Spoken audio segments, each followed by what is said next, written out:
This is TTN, the Taebyn Television Network. It's the Totally Taebyn Show, starring Taebyn, everyone's favorite pup. Today on Totally Taebyn, they'll be spending time in the kitchen and reading us a story.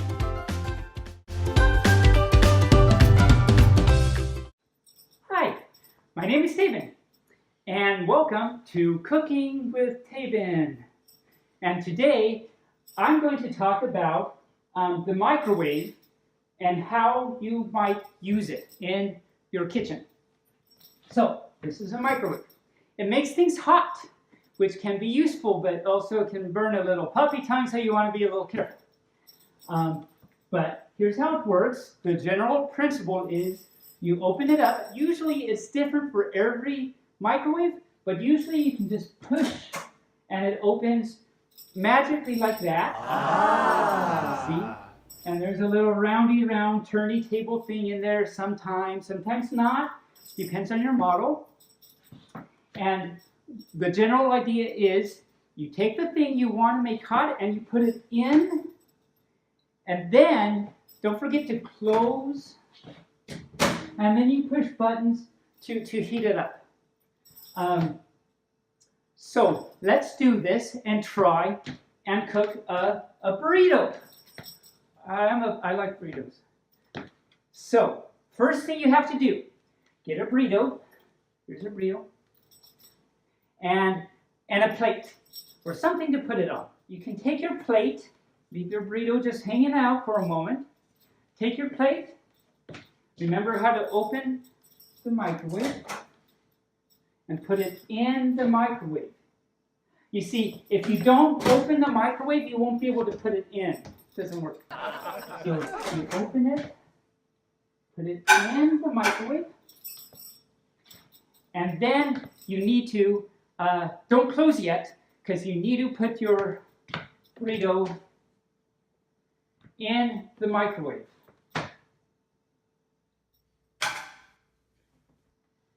So there, you got it on the plate and in the microwave. Yay! Now what to do, now you, like I said before, close and push some buttons with pauses. This is the hard part. There's usually a time button, and you press time, and then put in how long you want. A burrito, it varies depending on your taste. I'm just going to do it for 2 seconds. And then you hit start. So, I hope you learned a lot today. I know I'm going to enjoy nomming on this burrito pretty soon. So, I hope you take these newfound skills and provide them and use good work with them. Well, hi there. Welcome back to another Story time with Taebyn. My name is Taebyn. I'm a pup, bark bark, and I have a jingly bell. I love my jingly bell in purple. It matches my fluff. And anyway, hi. This is Jacob joining us again, and TB. There he is. Today's story I'd like to dedicate to all you kitties out there, because today's story is Pete the Cat's Train Trip, written by James Dean. James Dean. So this is famous because James Dean and stuff. He wrote a kitty book, apparently. Okay, let's start, shall we? Pete the Cat is going to visit his grandma. Isn't that nice of him? He gets to ride on a train. Oh my Lord. Pete's mom buys 3 tickets. She gives one to Pete and one to his brother, Bob. So we have Bob the kitty, too. Who would have thunk it? Pete looks up at the big board. Our train is leaving at 10 o'clock, he says. He's a smart kitty. He can read the big board. A train speeds by. That's a cargo train, Bob tells Pete. Pete's train has arrived. All aboard, calls the conductor. Okay. Pete's mom finds 3 seats. I can't wait to see Grandma, says Bob. I can't wait to explore the train, says Pete.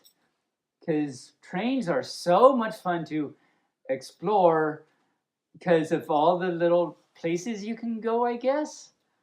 Anyway, I don't know. That must be Pete's thing. I don't want to ruin it for him. So good for him. Good for you, Pete, and your exploration of trains. The conductor comes to collect the tickets.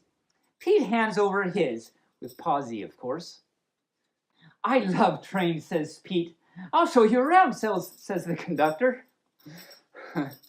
Pete follows the conductor from car to car as the floor rumbles under his feet, because it's a rumbly train.